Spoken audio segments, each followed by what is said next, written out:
My name is Olabimpe Abiodun Cole. I'm a makeup artist for film and TV. Not just for film and TV, for bridals also. It doesn't have to be for TV and film. Yes, so I'm here to talk about makeup for film and TV basically, and to run some practicals. I have some things to talk to us about concerning makeup for those of you who are aspiring or interested to be in the movie industry, thinking of what to do. You may consider doing makeup artistry, which is also a very important part of the film production. So we are going to talk about a lot of things: makeup artists, jobs of makeup artists, what to expect, things to do and what not to do. So I am going to start with what is makeup for film and TV. Like every other crew member that are behind the scene, like the director, the cameraman, the set and props, yes, so is makeup, and so is makeup important in the production of film and TV. So what is makeup for film and TV? That is the theatrical aspects of the artistic area of film. It is the combination of different characters it is the combination of different characters to look like, just to bring the picture to life, to bring the picture to reality, for audience who are watching to be able to understand what they are watching or what they are doing, to know what we are doing. So I'm going to start with yes, I have makeup is the sum up of who you are, what you are already, also your gene, which is natural makeup. That is what makes you who you are. Your gene from your mother, your gene from your father is already a makeup. So sometimes you'll be casted based on your looks, your appearance. That is a natural makeup from God. And that makes it easier for us too, the makeup artists, to be able to enhance whatever beauty or whatever, anything that we want to work with that you have on, be it your looks, your appearance, your smile, your eyes, your nose, your head, shape of your head. Like I said yesterday in my class, I've seen a situation whereby somebody was casted for looking like a Fulani person. And what should we call that one? That one is what we call the makeup from the gene of the mother and the father put together, and the person was casted based on. So if in a situation whereby a Fulani looking character is needed in a movie role, and the person that actually has that look does not have the ability to carry out that role very well, that is when the makeup artist will step in and make whoever that is casted, even if you don't look like the Fulani person, it is our duty as makeup artists to create, to make you look like that person that they want. So makeup is the way in which someone or something is composed. Like I said, it could be a child, it could be an adult, it could be an old person. It is a combination of one or two things: cosmetics, prosthetics, put together to create a look or to create a character for a film or a TV, in order for the audience or people watching, for the viewers to understand what we are trying to explain. So yes, the next thing I'm going to be talking about is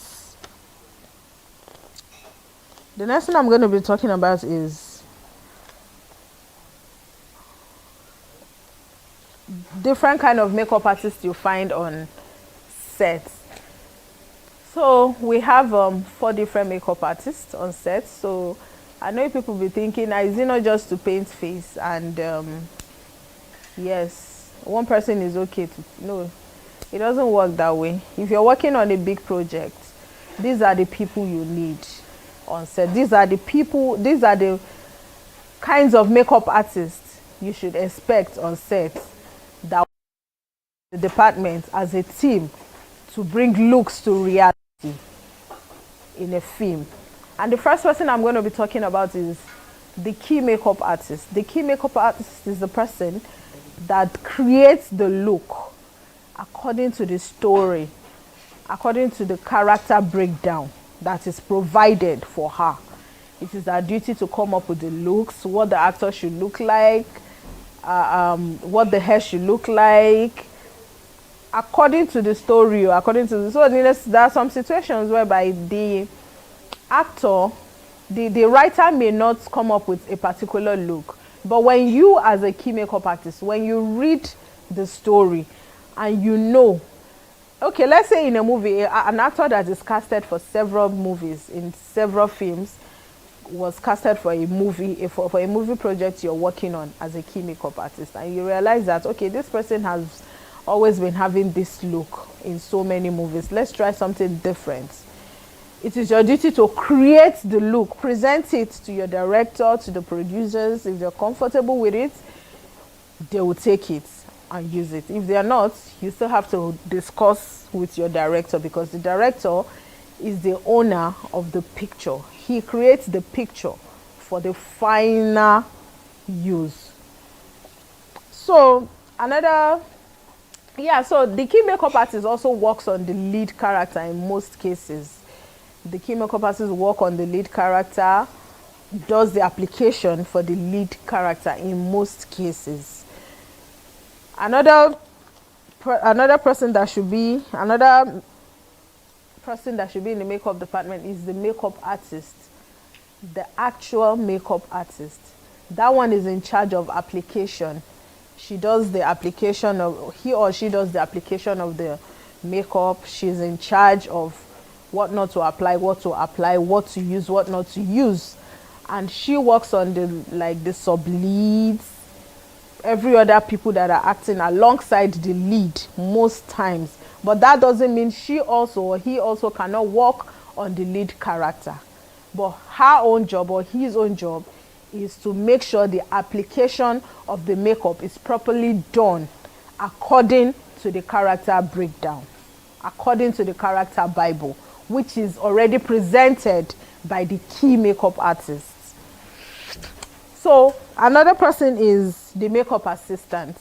The makeup assistant is the one who is in charge of preparing the kits, the materials to use, who's always running up and down. The makeup assistant can also serve as the standby makeup artist, who is always on set, standing by, making sure everything put together is still intact. Nothing has shifted, nothing has moved, nothing has changed. If the actor is sweating too much, the standby is in charge to dab. The standby is there to dab, to put the makeup back to order. And if there's anything he or she cannot handle, it is her duty to go and call the makeup artist to come and take care of that part. The first one is the SFX makeup artist, the special effects makeup artist.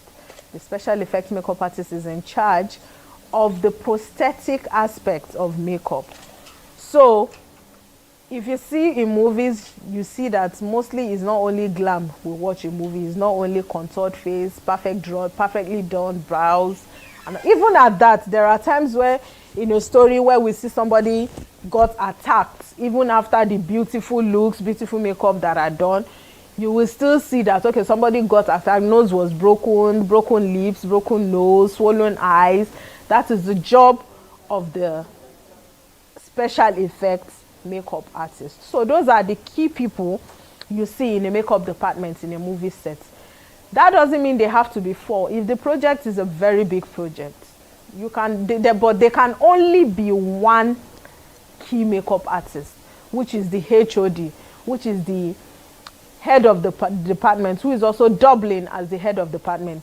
He or she supervises everything happening in the department. She's in charge. She supervises the continuity. She makes sure everything is going on well and intact. She takes responsibility of anything that is happening in the department. If there's anything coming from the director, from the producer, positive, negative, has to come through her. So the ball has to come through her before it passes on to the least person in the department. So another thing I want to talk about is the skills are needed to become a film makeup artist, a film and TV makeup artist. Number one is experience. You need to be experienced. You can't just wake up one morning and say, oh, I know how to draw brows. I know how to apply makeup. I know how to do a well-contoured face. So then I'm a makeup artist. I'm going into film. No, you need to work. You need to gain experiences. How do you gain experiences? You can just decide to be an intern on a movie set.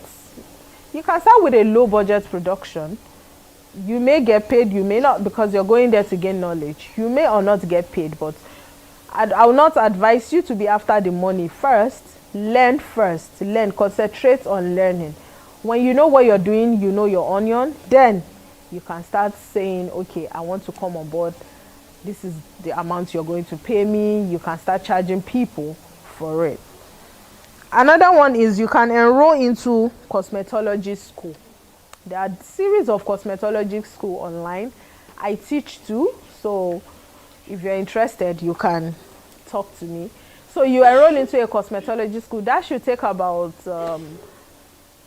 5 months to 1 year at least for you to be able to stand strong on your own. But even after that, you still need to go back and gain experience on set to know what to do and what not to do, to know your way around, because there are so many things you still need to learn. Oh, you've gone to cosmetology school to learn the theory,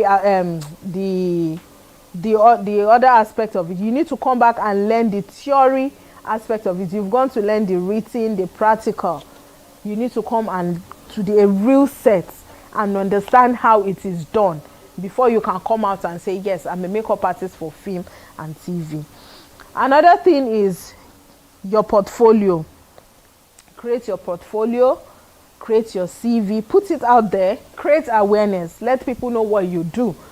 Back it up with pictures of your job, videos, things you've done. Like I said, projects you've worked on, be it as an intern or to your credits. Create your portfolio, put it out there, and people will come and patronize your business. So another one is create connection within the production. Create connection. Meet the right people.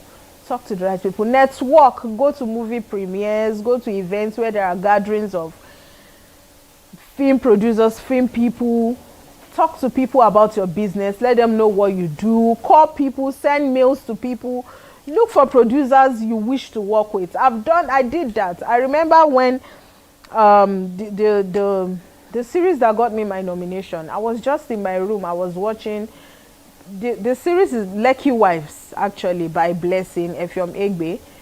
And I was just in a movie. She produced a movie. She has been producing movies. I've been watching her movies. And I told myself, I was like, oh, I would like to really work with this woman. She does nice movies.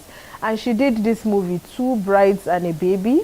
I sat there in my room and I was watching it one day. And I told my friend who was with me, and I told him, I said, look, this woman does good job. She does fantastic job. I would really love to work with her. You have worked with her before. How about you talk to her about me to come on board on any of our projects? So this one time they were about to shoot Lucky Wife season 1, and she got a makeup artist on board. The makeup artist she got on board was not for film and TV. It was just a makeup artist she got from a brand that kind of, like, I think, sponsored the show. So So the makeup artist was not getting it right. A lot of things were going wrong on her set, and this my friend that was on her set at then, which I spoke to, if you remember, when we were watching one of our movies, now suggested that, oh, Mama, I know somebody that can do this thing very well. Oh. I know somebody that can do this job that won't stress you and it will come out smooth. And she was like, oh, you do? She said, yes, okay. Please bring her on board. I would like to talk to her. I would like to interview her. If she's good, if she knows what she's doing, she's getting employed. And to my surprise, I got called up. He called me and he was like, guess what? Blessing wants to meet you. She wants to talk to you. I was like, it's a lie, just like that. He said, yes, remember you talked to me. You told me you wanted to be on her project. And I told her that, don't worry, when you come, you understand what is happening. I was like, okay, so what do I do now? She said, start coming. You need to start coming now. Another thing you need to know how to do as a makeup artist is you need to always be ready. You are like a soldier. You need to always be ready. You need to always prepare yourself any day, anytime. When you get called up, you need to pick up your bag and start coming. Put your things down. Prepare yourself always. So when I got on set, I met her. We spoke. She was like, what and what have you done? I told her. She was like, okay. So you can work on. You can start with working with this actor. If I like her makeup, if I like her face, then you're automatically employed. And I did. Even the former makeup artist that was on set came to me and she was like, oh my God, how did you do it? Like, what did you do? I was like, I don't know. We were trained differently. We got experience differently. And automatically, that was how I got employed. So you need to talk to people to get jobs. You need to mingle. You need to mix. You need to put yourself out there to get jobs. Because if you sit in your house and claim you're a makeup artist, nobody will come and say, will come and knock on your door and say, yes, we hear you do makeup. We want to do makeup. So you need to create awareness. So another thing I want to talk about is types of makeup for movie, for film and TV. The two types of makeup is glam and SFX, special effects. We have glam, we have special effects. I know you'll be like, oh, which one is glam, which one is SFX? So glam is the one where you see a perfectly drawn brows, well-blended eyeshadow, highly lifted contoured face, and perfectly lined lips. That is glam. That is glam. And that happens according to the mood and settings of the story. Another one is special effects, prosthetics, broken nose, hot water burns, and all that. Those are the two types of makeup for film and TV. So another part I want to talk about is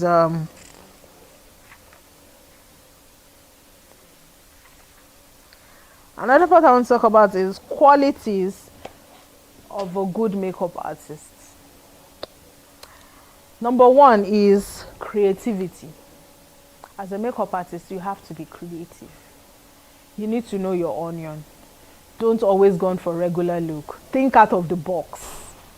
Think out of the box.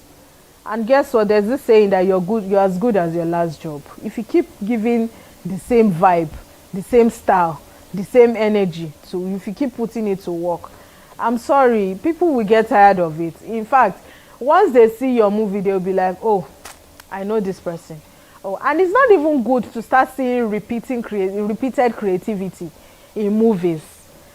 Always think out of the box. For different scripts you get, create different looks. For different stories, create different looks. Let people see your jobs differently and do it well. So you have to be creative with your look. Don't just say, okay, because the writer said and the person is a Raz person, so therefore you just leave it at that. Because they casted somebody that looked Raz, you just leave it there. No, there are some things you need to put together to enhance the look of that person that has been casted, to make that person look different and have that actual look of what the writer has written, to blend into the story, to make people understand that this is who this person is, this is what he looks like. Another one is communication. Communicate, have a good communication skills with people around you, with your fellow crew member, with your actor, most especially with your director, but most especially with your actor. Have good communication skills with them, connect with them, because guess what, you're closer to them than any other person on set. You're closer to your actors, you're closer to your models. So you need to have very good communication skills to be able to work with them, to make the job easier and smooth for everybody. Another one and very, very key, the most important one is time management. You need to know how to manage your time. Guess what? Nobody will wait for you. By the time the AD comes for you, by the time the producer, in fact, the EP that is spending money for the film, by the time they come for you, you will lose your balance if you don't know how to manage your time. So you need to know about time management. You need to speed. You need speed, supernatural speed, anywhere you can gather speed, you need it. There are times they will bring an actor to you for a look you have prepared already, or that you have presented, that this is what you want this person to look like, and the person is delaying, maybe one or two, the actor is delaying due to one or two reasons, situations that she cannot help, that is beyond her control, and she comes on set late, and you have just 5 minutes, and you still have to create that look. The production does not care how you're going to do it, but you're going to do it anyway. You're going to create it regardless, and under a particular timing. You have to learn to work with that timing. Know what is important, know what is necessary, and even within that short period, you still have to come out with the best. So another thing you need to learn is timing, and this will help you. If you prepare your stuff, you already know what you want to use, you already know what you want to do. That is why you need to plan ahead. You need to plan ahead. Immediately you get your script, use it. The script is your guide. The script is to guide you on the journey you're about to embark on. Now let me talk about the script before I go back to qualities of okay, you know what, I'll come to the script. Let me continue with the qualities of a good makeup artist. Like I said, timing is key. In fact, it's the most, above everything that I've been saying so far, that I've been telling you, that I've been teaching you so far, please hold on to this one. Timing, it is key. Speed. You can't be slow and be a makeup artist. You can't be dragging your feet when everybody is on their feet. If you're not strong enough, get good hands that can help you, that can assist you. Just tell them what to do and they will do it for you. So another one is be professional. Be professional at your job. Let them know you for your job. Know the right things to do. Know what to do. Know what not to do. Be professional. You don't go on a movie set and play. The movie set is like a battleground. On the battleground, you don't play. Yes, you can play. There's time for everything. There's time for play. Yes, all work without play makes Johnny, or what's that saying? Makes who? Jack. All work without play makes Jack a dull boy. Yes, there are times where you're going to play, where you're going to laugh, where you're going to crack jokes. But please, when it's time to do your job, be professional. Know your job. Do the right thing. Do the right thing. Don't let anybody start telling you, you are not doing this, you are not doing the right thing. If it gets to that point, you are losing it. When people are telling you your job, when people are telling you what to do in your department, you are losing it. Don't get to that part. Don't get to that point, because the moment you get to that point, it is over. So another one is detail oriented. You have to be detailed in what you are doing. When I say detailed oriented, pay attention to what you are doing. If you're meant to create a look, if you're meant to make somebody look like,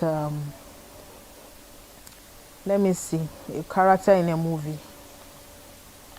If you're meant, okay, let's talk about Jago Jago, for example. Femi Adebayo. The makeup was done by Akim Effects. That was a good one. So, say for example now, we want to recreate Jago. We want to create Ogudiji's look. We want to recreate Ogudiji's look. Okay, say maybe okay, want to shoot Jago part 2. And Ogudiji eventually he did.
Okay, so sorry for the breaking transmission.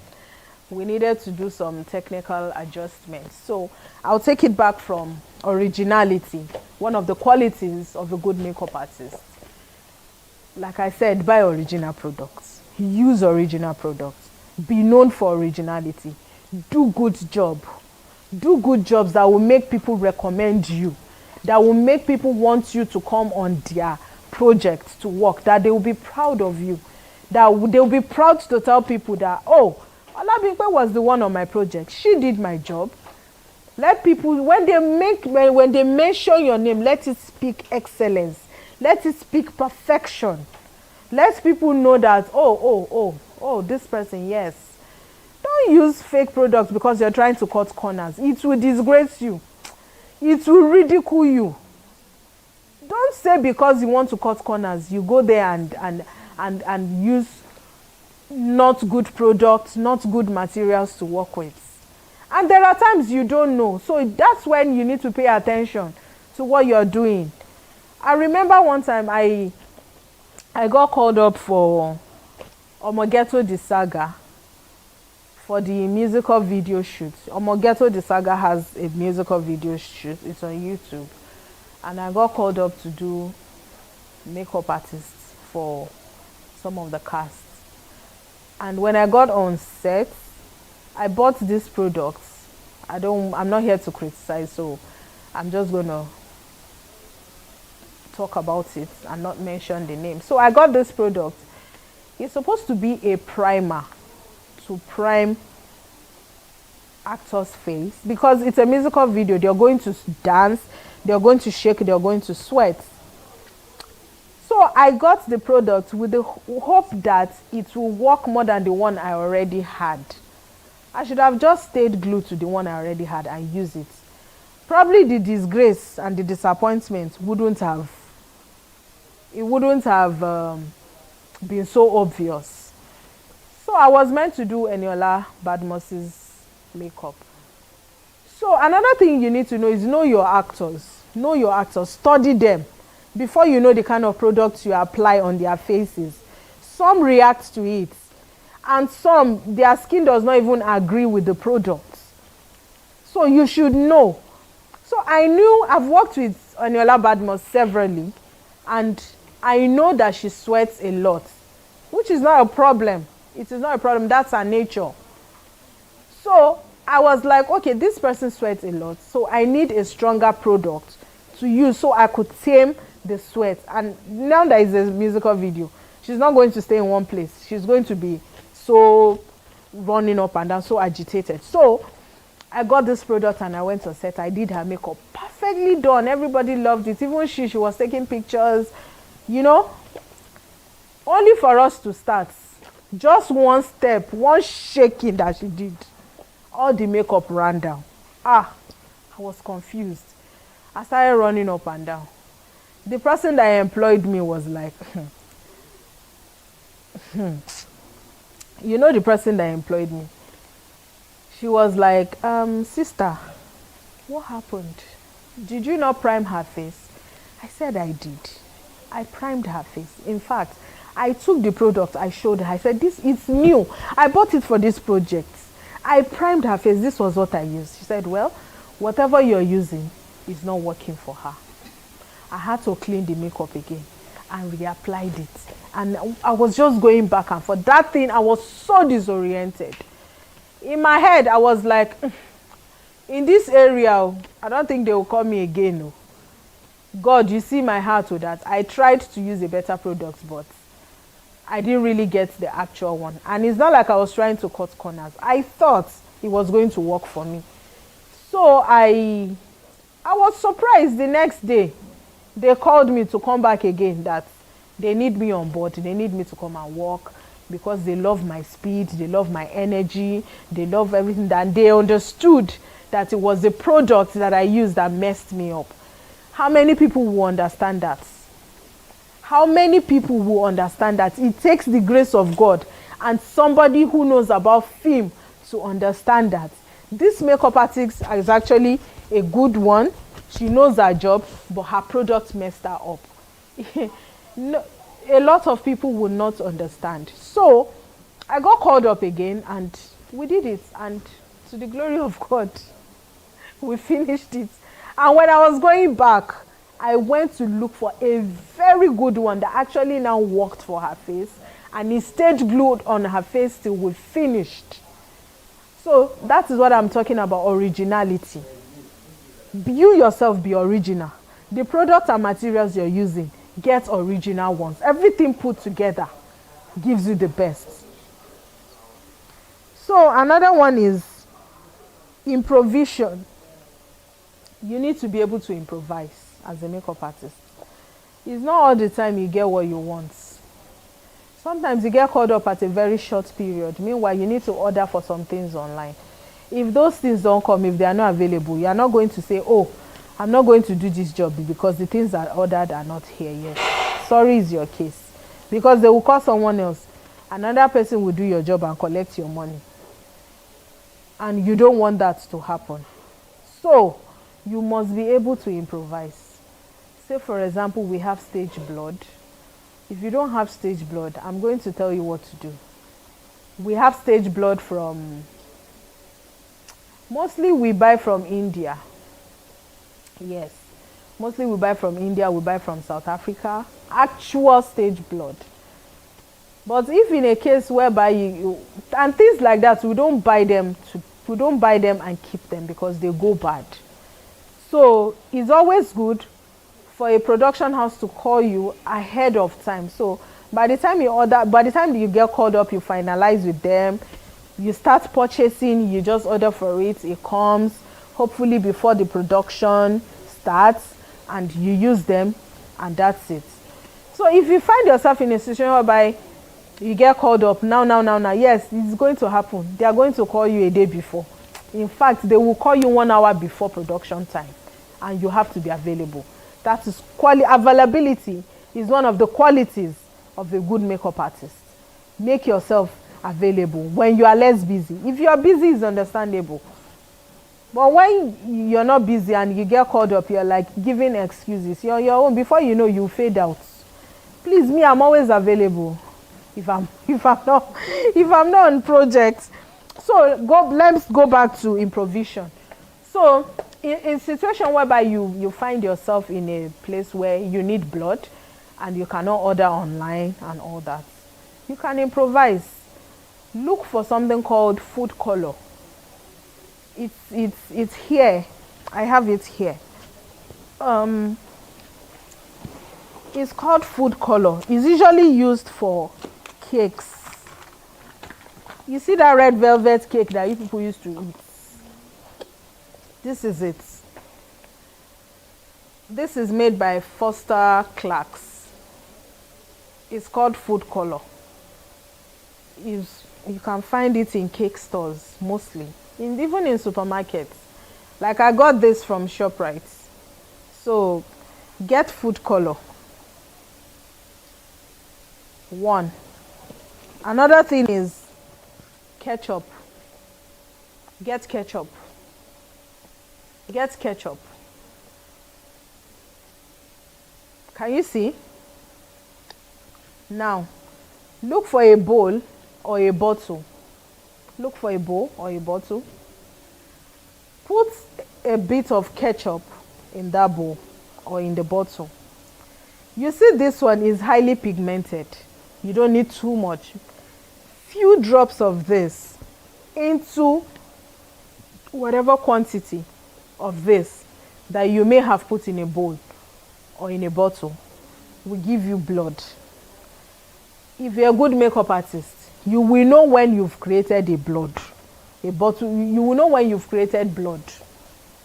You will know. Either you want it thick, you want it light. Then water.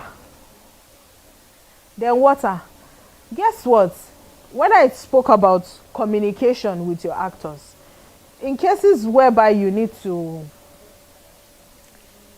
an actor in a scene is actually bringing out blood from her mouth, and you need to put the blood in her mouth for her to bring it out. These are food. So you need to communicate with your actor that, okay, these are edibles. This is food color. This is ketchup and water. We eat this in red velvet. We use this to eat our chips, and we drink water. So communicate it with your actor. Like, these are edibles. These are things that you can swallow. In most cases, I add honey to my own. I put honey. So it will look like it's sweet. It doesn't taste funny. So I put drops of honey, and sometimes me too, I put it in my mouth, I lick, I swallow it for them to see that it's not harmful. It is harmless. Nothing is going to happen to you. You're fine. These are edibles.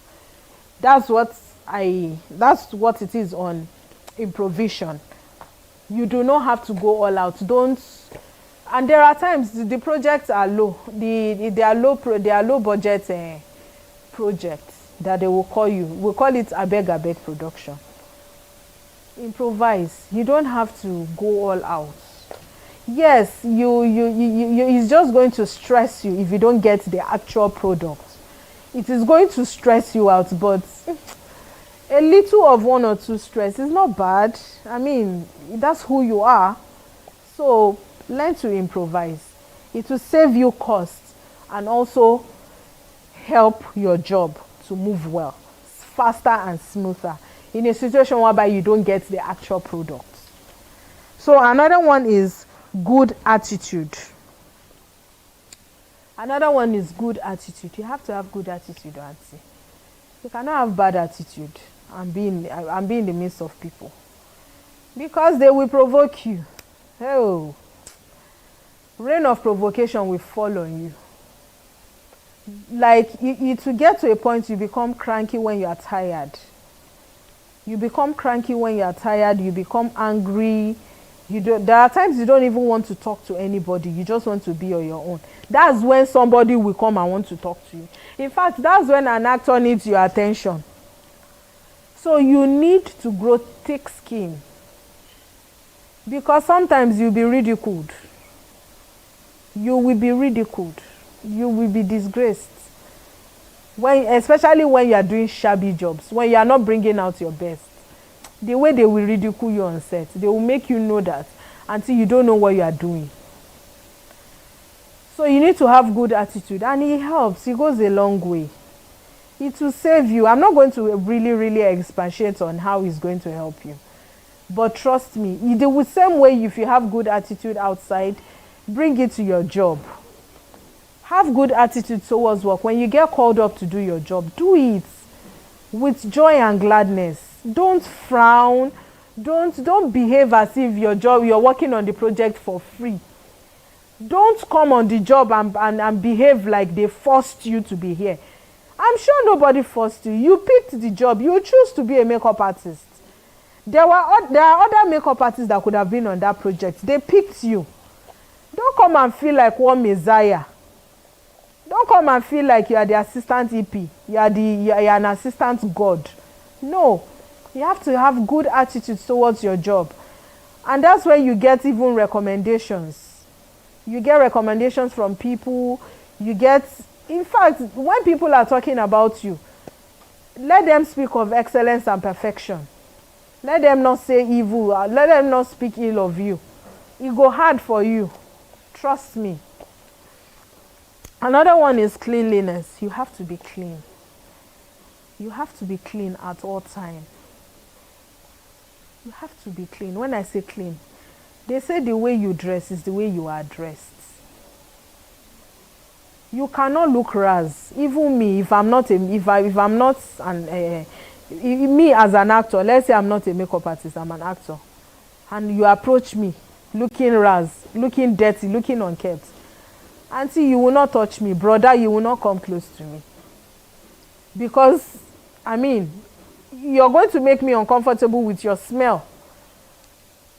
You're going to make me uncomfortable with your body odor. You're going to make me uncomfortable with your mouth odor. Don't come and spill gutter on my face and say because you've been working hard.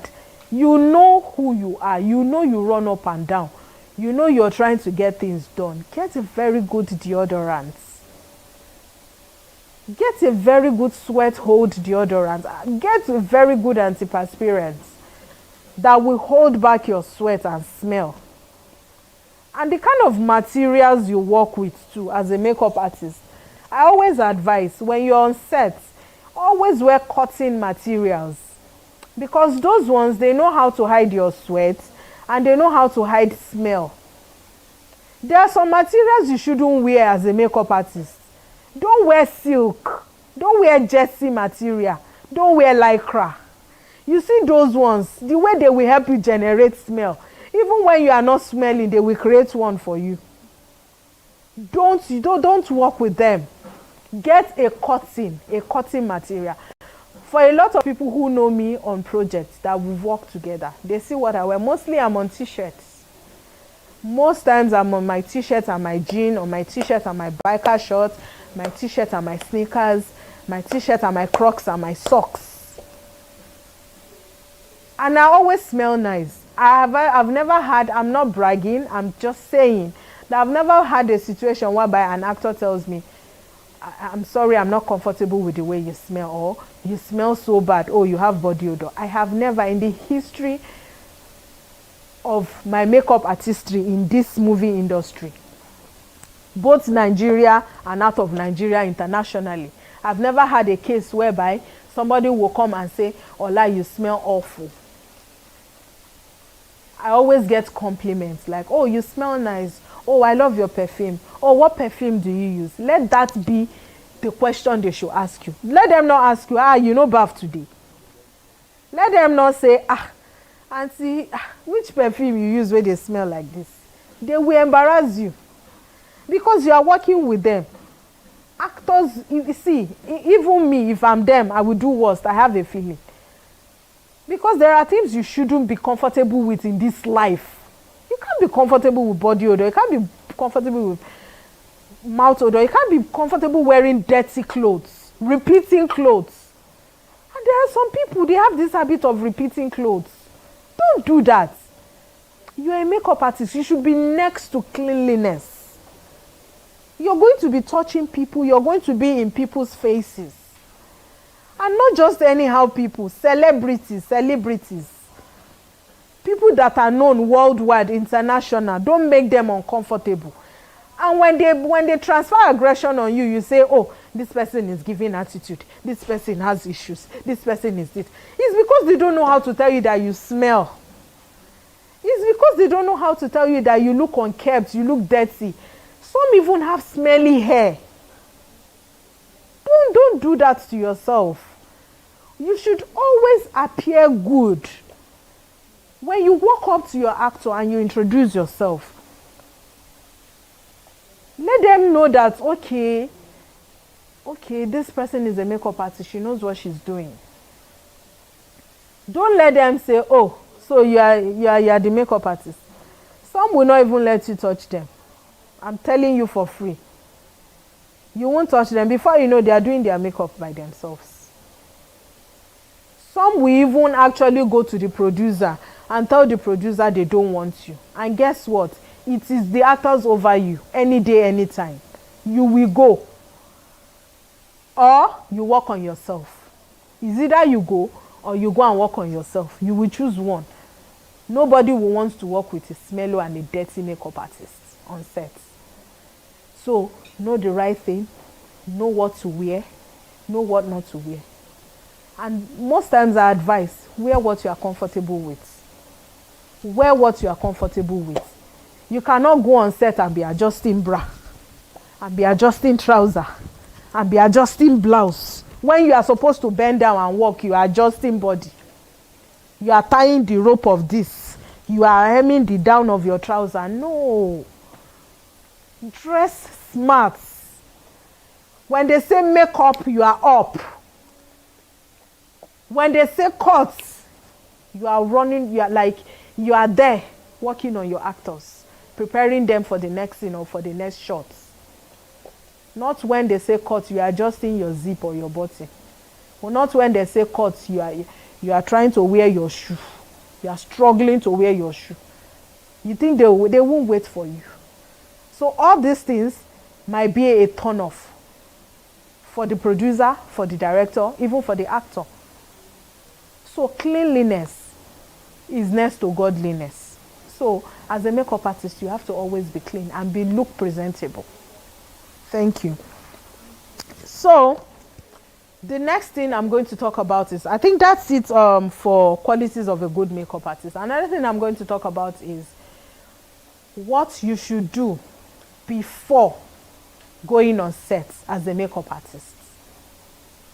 What to do before going on set. How to prepare yourself before going on set as a makeup artist. Number one is you need to read your scripts. What is a script?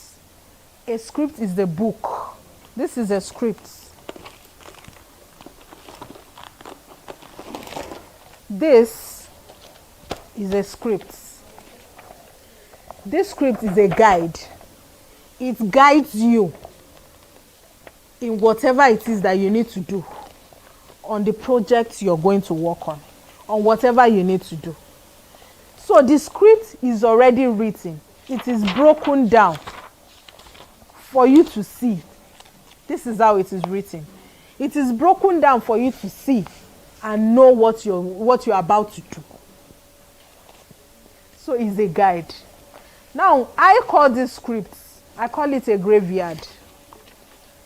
These are the scripts. This is the place where we have dead people. As at this script, as it is now in my hand right now, the people in this script, the characters in this script are dead. They are dead. In this story, we have paramedics, we have nurse. These are the people they are starting with. Then we have a deacon, we have Cheta, we have girls, you know, like that. We have Ugochi. As far as I'm concerned, Sarah, a deacon, girls, nurses. As at now that the script has been handed over to me, these people are dead. So this is a graveyard. Now, it is your duty as a film person, as a makeup artist, as a cameraman, as a director, to resurrect these dead bodies and bring them to reality, to bring them to life, for people to watch and understand. You, as a makeup artist, you have a lead role to play behind the scene. You are very important in the aspect of bringing these people to life. Let's talk about Ugochi, for example. Ugochi is a young girl who is in school, who doesn't know how to find her feet, but who is always talking to her sister-in-law so she can get direction. So how do you think Ugochi should look? Ugochi will have a perfectly done nails, perfectly made hair. Her makeup is going to be subtle. You know, you need to make us see Ugochi and know this is Ugochi. You need to make us understand who Ugochi is. Because nobody will come on screen and say, so scene 1, Ugochi is a student. Nobody will come on screen and read a character Bible. In the movie, in the story, nobody will come and do that. It is the duty of a makeup artist to make Ugochi look like Ugochi, so that when Ugochi appears, we will know this is Ugochi. So you need the script to guide you in your creativity. So when your script is handed to you as a makeup artist, first you read your script. I know people will say, is it not just to paint face? Why are we reading scripts? I've had cases like that whereby I will be in my corner, I'll be reading, and they'll be like, what is a makeup artist doing with a script? Is it not just to paint face? Is it not just to do this? I said, you people think this film business is easy, it's cheap. No. As a makeup artist, you need to collect your scripts. In fact, the first thing you should ask for when you get called up is your scripts, even before you negotiate. Even before you talk about your fee, your money, is the script. Please, can I have the script? Let me know what I'm doing. You need to even know if it's what you can do. So get your script. The script will guide you. It will give you an idea of what you want to do. It will even guide you in your creativity. So when you read your script, make sure you understand your story. Make sure you understand the story. Know the genre of the story you're about to, of the film you're about to shoot. Know the genre. Know the kind of music. Is it contemporary? Is it epic? Is it ghetto story? What kind of looks am I going to create? You need to understand the genre of the story. Then another thing is the settings. You need to know the settings. Like when is the story? What is this centered around? What is it about? When I say settings, is it the settings of 1996? Is it the settings of 2000? Is it the settings of 1967? If it's the settings of 1967, you will not give them the settings of 2003, 2002. Of course, the makeup is different. The makeup are different. The hairstyle, even the skin texture is different. So you need to know what you're doing as a makeup artist. You need the script to guide you. You need to understand the setting. When they say the story is centered around 1967, you will not go and look for, you will not do a perfectly drawn brows. You will not do a well-contoured face, a very perfectly blended eyeshadow, and a well-lined lip for a 1967 look. No. You do your researches. Oh, there are things to guide you. Google is your friend. Go on Google. Look for people that are there in the 60s, how they look, how they appear. You have your parents, your grandparents, your grandmothers. Look for their pictures. Their pictures will guide you. There are a lot of things that will guide you. Don't just jump on sets. Don't just read the script and jump on set. You need to understand what you just read. You need to understand, because the script is there to guide you. And it is a place where there are dead bodies. You need to resurrect some people. You need to bring them to life. You need to bring them to reality. So don't bring the wrong person to life. So another thing is the theme. The theme of the excuse me.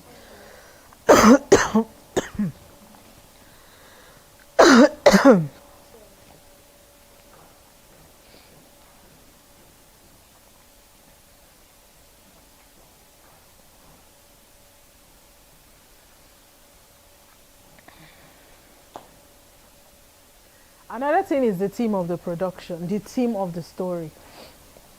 You know, to know what the theme is all about. The colors you're working with. The people you're working with. The style. The idea. All these things will help you, guide you in what you're doing, in your creativity as well. You cannot be creative if you don't have an idea of all these things. Then you need to ask about the mood board. You need to work with the mood board. You need to know when it is night. You need to know when it is day. You need to know when it is morning. You need to know when it is night. You cannot do a perfectly done makeup for somebody who is going to bed to sleep. Is the person going to party in their dreams? No. You need to know when not to even apply makeup at all. Or somebody that is mourning her child or her husband, or that just lost a loved one. You carry a perfectly done, or somebody that just broke up with her boyfriend whose heart's broken. And you carry a very perfectly done bone straight and a very fine, well contoured face. And you give it to that person. Oh yeah, go and shoot. They will first of all ask you, is this how you behave when you lost somebody? Or is this how you behave when you have, is this how you behave when you have, when you go through heartbreaks? You have to be realistic in your creativity. Thank you very much. You have to be very realistic in your creativity.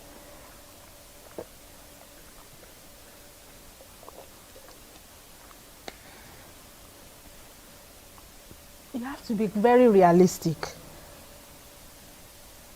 You need to be able to define what you're doing.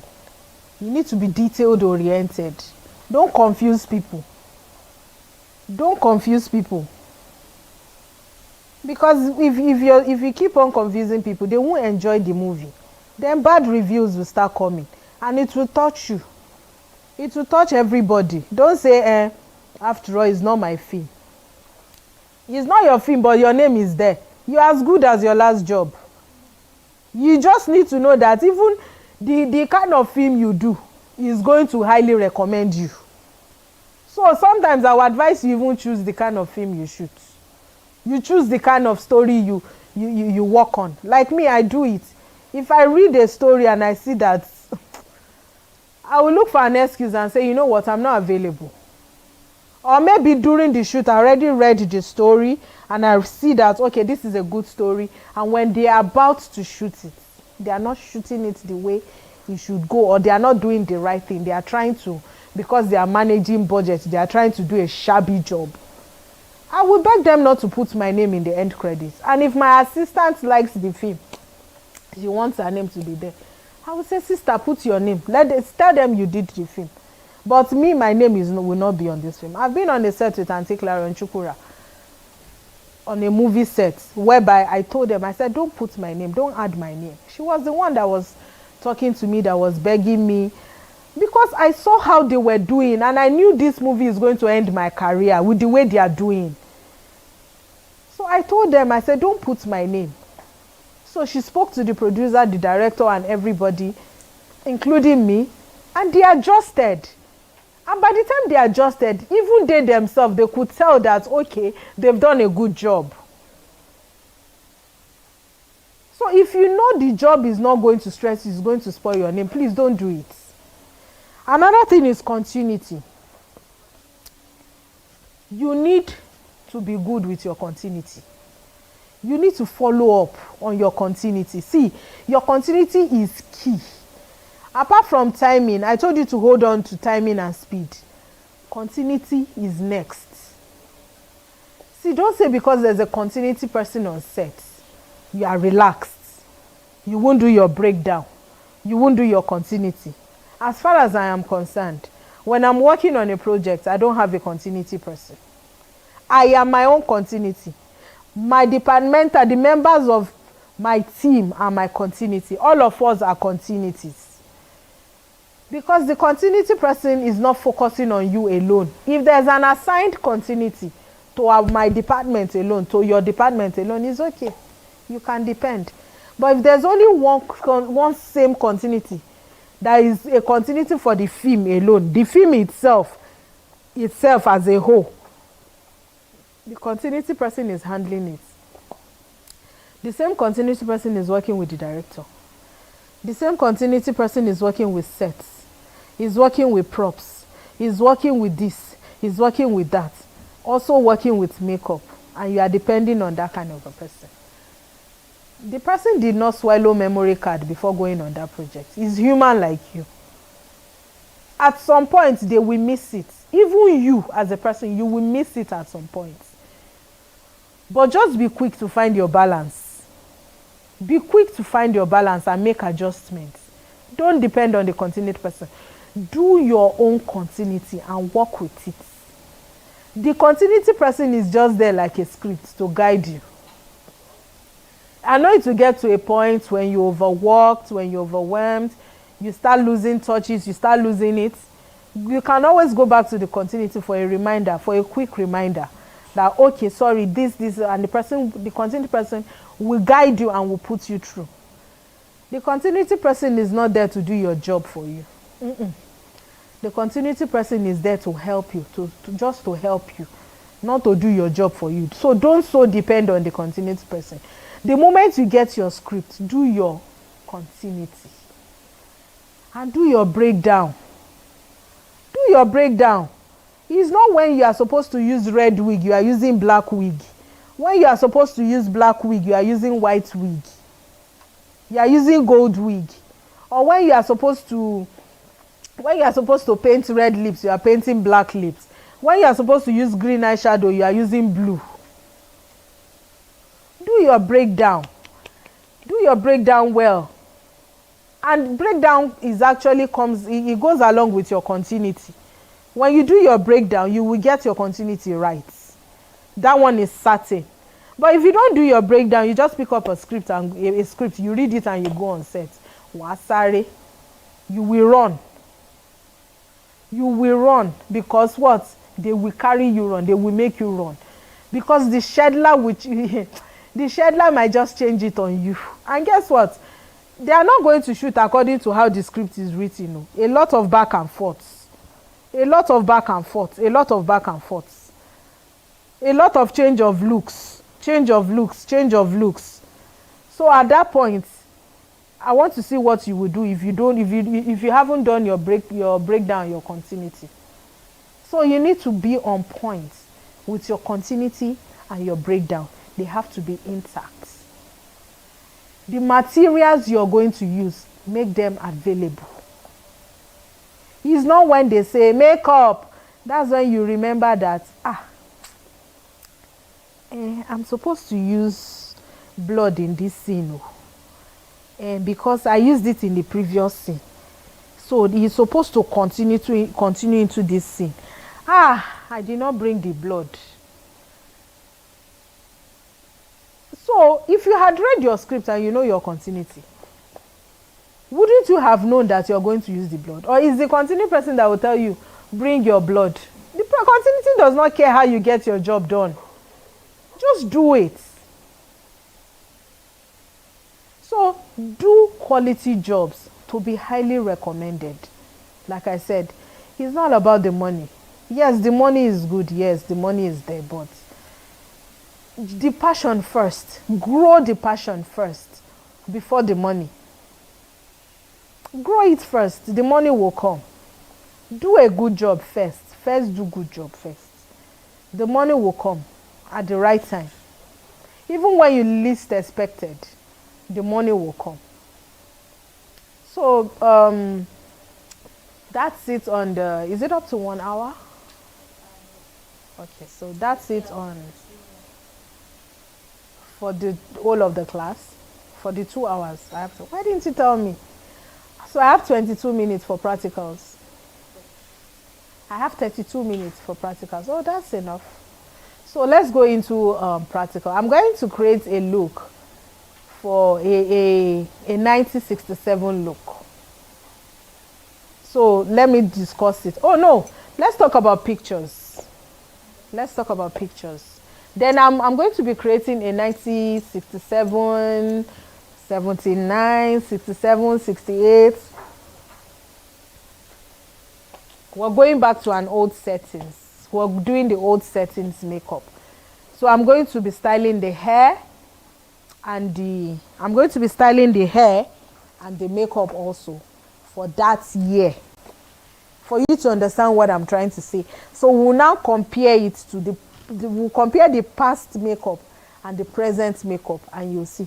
The present makeup is going to be on screen. I'm not going to do that one in practical. But I have the picture, but because the movie is not out yet, I don't have the permission to air it. I don't have the permission to air it. I don't have the permission to show it yet. But I'm going to create one here so that you will see the difference. So we're going to see the 67 look here on live, and we're going to put up the picture for the present look. You will compare and understand and see why I say, as a makeup artist, you need to read and understand your story to know what you're doing. So, but we're going to talk about looks and pictures. What I said about being detailed oriented as a makeup artist, you need to know what looks you're creating at a particular time for a particular story. So the pictures we'll discuss it. So we're waiting for the picture, so give us some few seconds.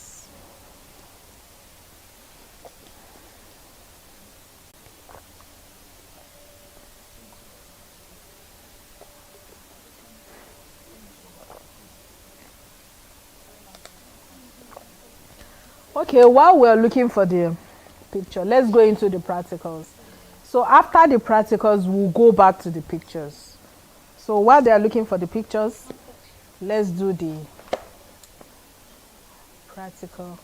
I was going to do aging, so I changed my mind. So I'm going to do 67.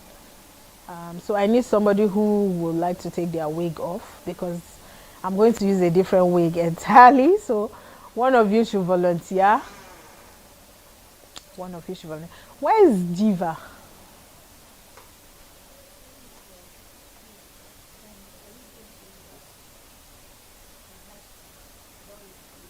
No. I'll just stay here and do it. Where's who? The person will sit here while I stand. Yes, the person will sit here while I stand. So, to take the wig off. Can you take your wig off? Okay, so let's do it. So we're going to create the 67 look.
I'm the assistant now.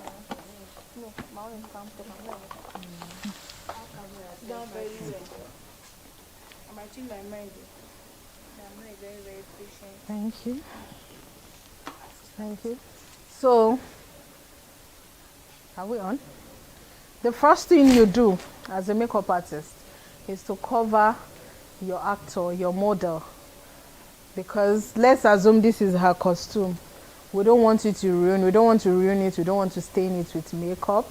So what you should do is cover your actor or your model with a cape.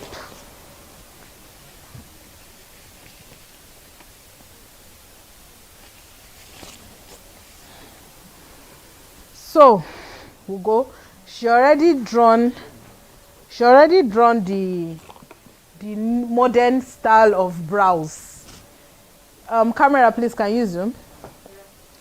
So she already done this on her face.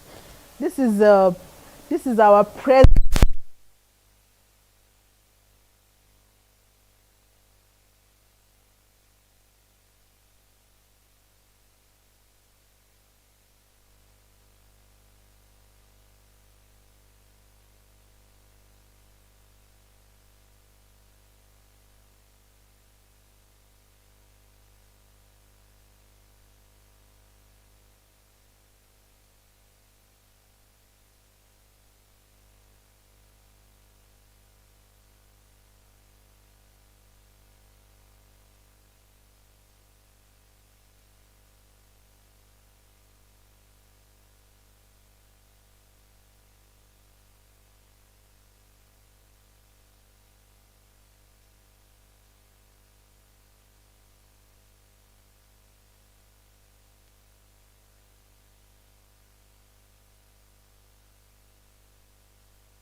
This has, the powder has already boosted her skin. It has bring her skin to life for camera, for so they to draw the brows.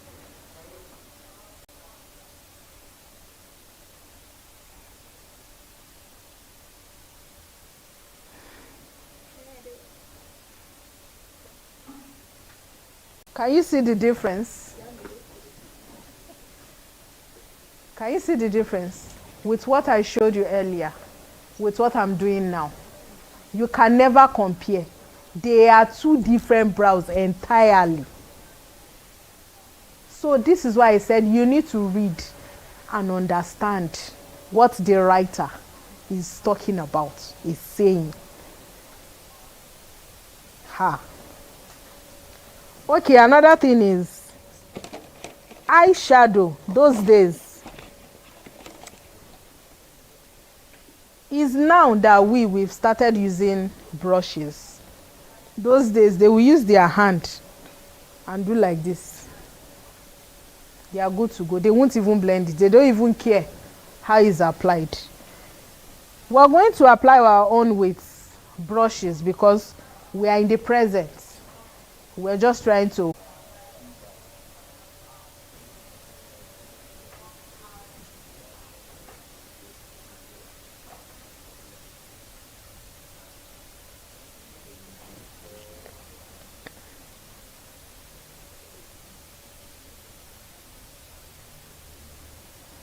So that's it.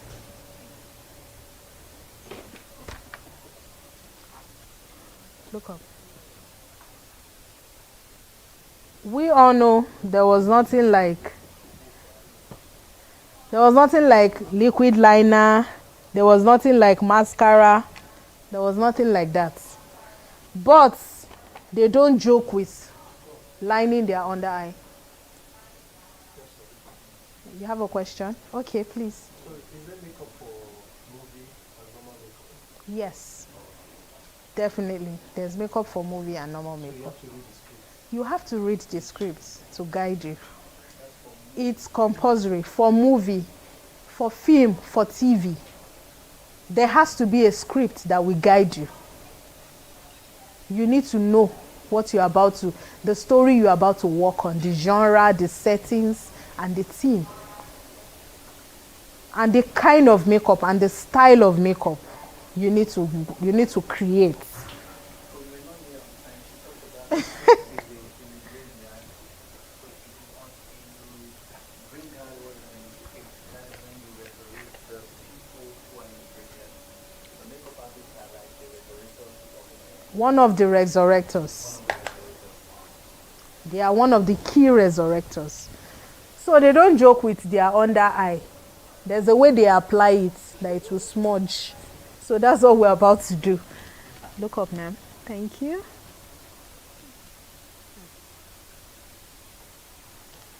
Look up. Look up. No, I won't put it in your eye. Don't worry. I don't have business in your eye. You won't drop. Don't worry. That's it. Can you see? Who applies under eye pencil, black under eye pencil like this these days? Who does that? Okay, sir. Go ahead. I know in production most time when we're actually at the case, we rush the makeup artist.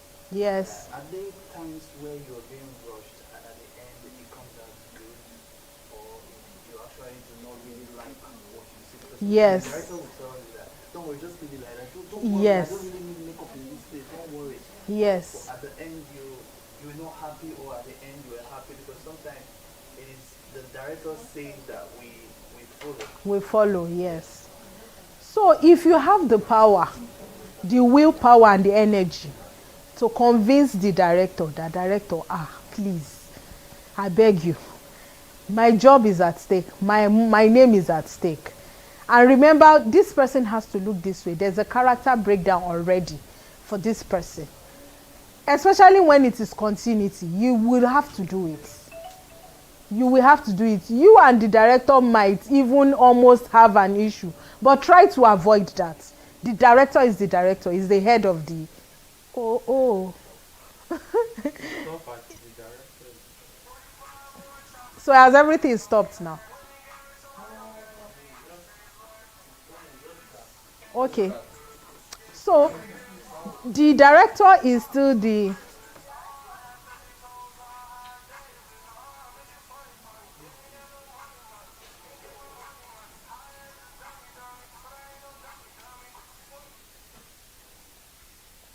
So the director is still the head of the crew. You're under the director. And he says, whatever he says is final. So you still need the director. You still need to beg and please roll on the floor to help him, to leave you, to help you bring your own creativity to reality too. Yes, so I've had cases whereby I'm not, because of speed, and I'm not so pleased with what I have done with most of my job, but I mean, it's okay. It's okay. It only takes a film person to notice the mistakes. And some audience who their job is to sit and criticize. Thank you. It's not like we don't like it or we like it, or it helps to improve us. But please take it easy on us. This work no easy. So back to the old school settings.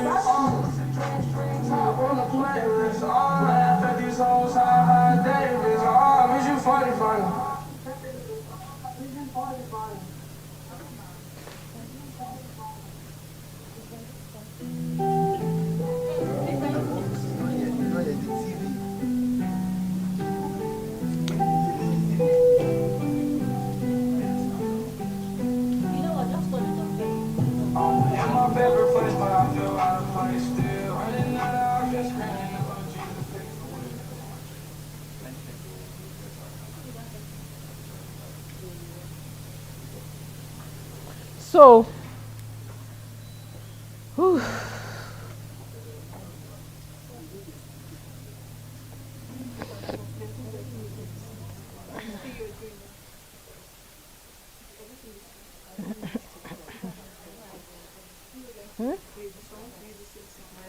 so I should go ahead.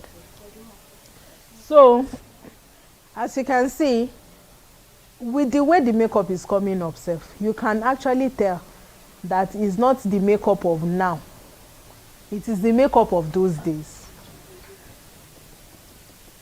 So if in a situation the writer said in the 1967, the setting is in the 67, you will not, please, can you help me bring up a picture? You will not go and look for the picture of modern, you will not look for the makeup of this modern day and be doing. So let us continue with the looks we're creating. So another thing they don't joke with.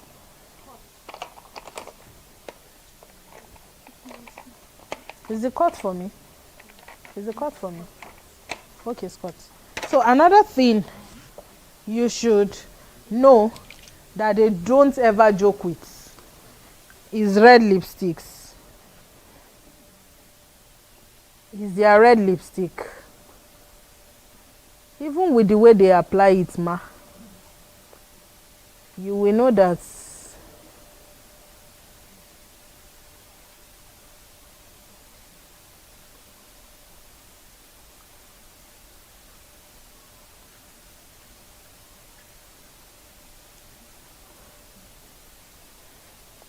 they don't joke with their red lipsticks.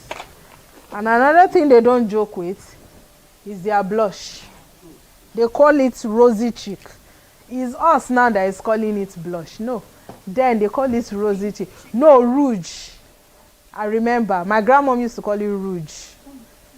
So, they don't joke with their rouge. Please smile. And the way they apply it, it's not us now that if we want to apply blush, we blend it like this. So we form like a C. No, in those days, it's robo like this. They robo it like this. Can you see? They stay there.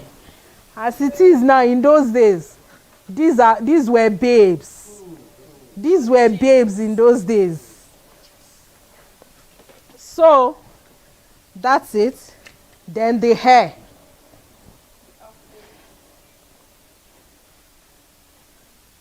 This is the hair.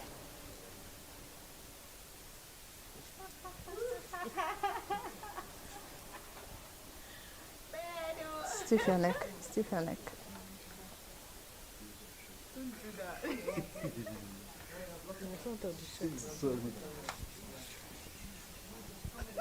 That's it. So,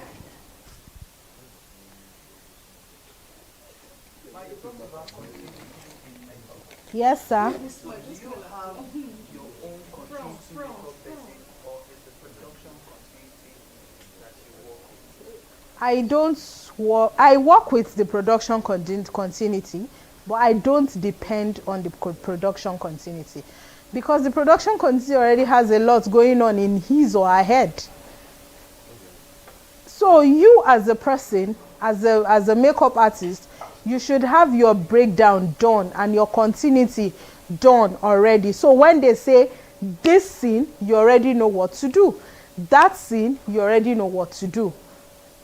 It's not if you've not done your breakdown or your continuity and they say this scene, you are running up and down. In the process of the continuity, trying to attend to other people, he tells you the wrong thing to do. And because you've not done your own breakdown too, you don't know your continuity. You follow what he said, and the both of you do the wrong thing. And that will be on the production and on you. And sometimes it would have passed the editor, the director, even the continuity person. It would even go on air. It's the audience that will start pointing it out that, oh, this is wrong, this is wrong. And this doesn't only happen in Nigerian movie.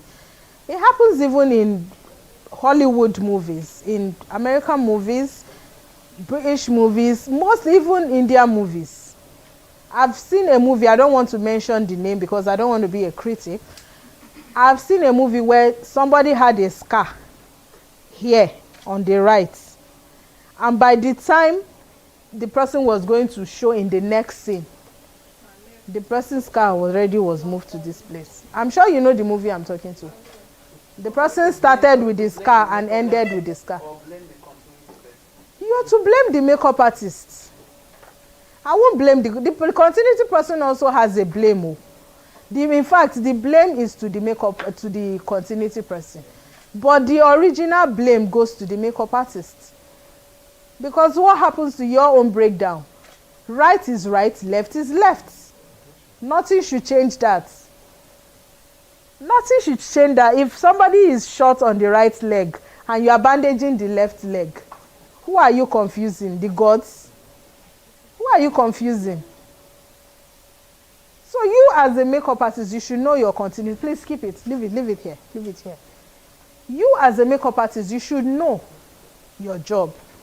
So back to what we were doing, practicals. My last question. Okay, sir. I've been on the set whereby a makeup artist came with over 8 people. Yes. In cases, are you done? No. So how do we handle that? Because I employed you for the job, and seeing you on the set, you come with close to like a crew on the whole set. So what are those people? Are they useful for my set? Because sometimes when the time is going against you, I as the director feel because you have too many people who are irrelevant, and then so you might say you need them, but because seeing them that they are too much like that, they are irrelevant to me on my production. And how can you break such number and let me know as the director before you come on my set, oh, these are the numbers of people I'm coming, and why are those people needed on my set? Okay. So cases like that, it has to do with the project. In a project whereby sometimes you want to be creative with your looks, and there are some looks whereby in order for you to be able to create them, you need hands. One, timing.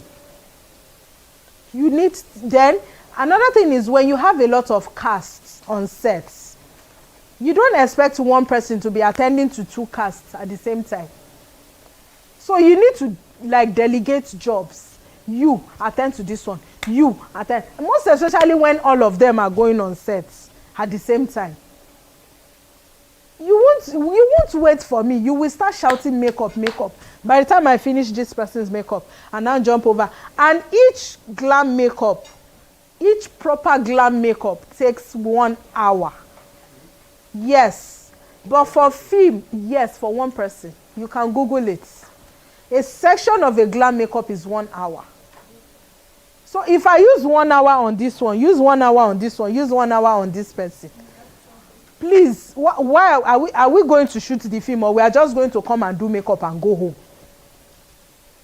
So you need hands. You need hands. So what I advise is, as a makeup artist, if you know you need hands and you're going to bring more people on board, discuss it with your producer. It doesn't have to do with the director. That's not on the director. That's on the producer that called you up for the job. Talk to the producer. See, this is the amount of cast I'm having, I'll be working with. And we need extra hands on board. So I don't cause downtime. So in most cases, when you see those people running around, working, they are trying to make things work. They are trying to provide your actor for you so you can be able to shoot on time and go home and achieve whatever you have scheduled for the day. So it's not a wrong thing. So back to this look now. So this is the people watching online. I'm sure you can see the picture on screen, right?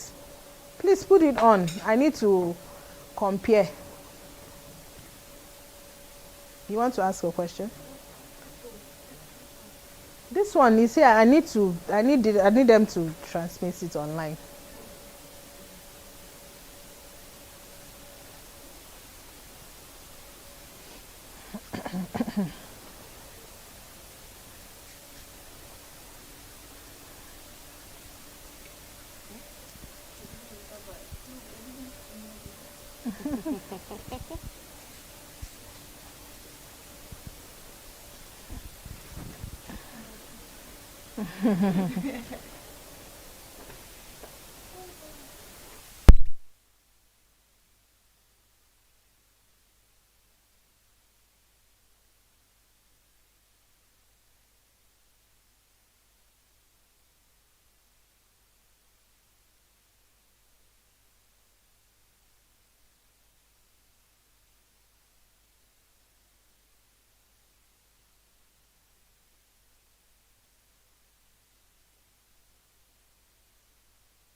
Okay, yeah, so you can see that this look on screen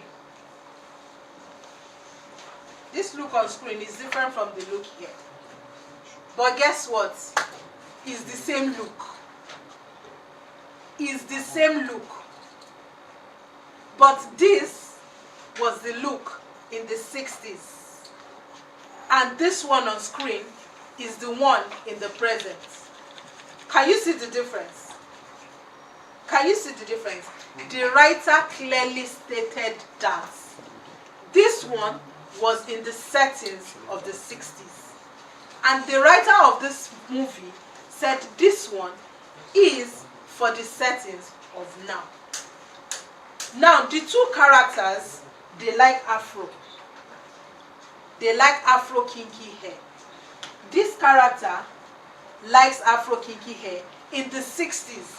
And this was what Afro kinky hair looked like in the 60s. And this character on screen, in the present, also likes Afro kinky hair. And this is what she could style it. This is how she could style it to make it look modernized, to make it look like it's the present time. They both have their brows drawn. If you look at her own brows, fine, very good. I did the makeup. That's my job. I did the makeup for these two people. I did this and I did that. This is supposed to look like the looks of the 60s, and this is supposed to look like the present look. Look at the brows. This is the 60s brows, and this is the present brows. Look at the eyeshadow. This eyeshadow is well blended. Is this still on? This eyeshadow is well blended, perfectly blended, like contoured, creased, well blended. Now look at this eyeshadow. It's not blended, it's not even applied. It is laid. It's laid, yes, and that's how they do it in those days. They don't even know how to do it. They just use their hand, and so far they have something there. That's it. Now look at her cheek. Look at the cheek of this person in the 60s. Look at the cheek of this person in the present time. Her face is lifted. Her contour is perfect, is contouring. Her blush is blushing, is blending into the contour. The highlight is highlighting, also blending into the contour, and the blush. Everything is sitting well on her face, and it's cool, it's calm. It's sinking into her skin perfectly. But look at this one, separating. It is floating. It's as if it's having issues with the rest. So you can see that there's no togetherness, there's no love among them. There's no love. They are not agreeing. And look at the lip. Look at the lip. The lip is perfectly outlined. The lip is lipping, is popping. The red is ready. But look at this one. You can't even know what she said, what I ordered versus what I got. What I ordered versus what I got. Can you see? Even the carriage, the finesse in the picture, in the look, you could tell that she's comfortable. She's happy with her look. So, dearly beloved makeup artists, let us know what we're doing. Let us be guided. Let us be guided. I've seen epic movie where somebody person draw brows, he defined the brows well, he calmed down, settled down, defined brows. I was like, why? This person now a makeup artist for film and TV. So let us do the right thing. Let us know what we are doing. Read your script. It's a guide. This job is not easy. I'm not going to tell you it's easy. I'm not going to tell you that it's easy. I'm not going to lie to you. It's not easy. Because wherever you are making money, it's not easy. So it takes time, dedication, submission, willpower, passion to do this job. Thank you so very much. That will be the end of this section. Bootcamp 2.0. This is the end for me for the 2.0. 3.0 is coming. Please stay glued. Come on, invite your friends, your neighbors, your enemies, your landlord, your chairman local government, your president, your governor. Tell all of them to come and get knowledge about. Come and know that film is not just about sitting down and watching. There is more to film making. Thank you very much. I remain Olabimpe Abiodun, your makeup artist in the film industry. Thank you, ma'am. Thank you, ma'am. So you're going to take pictures. Ẹ ṣé gan.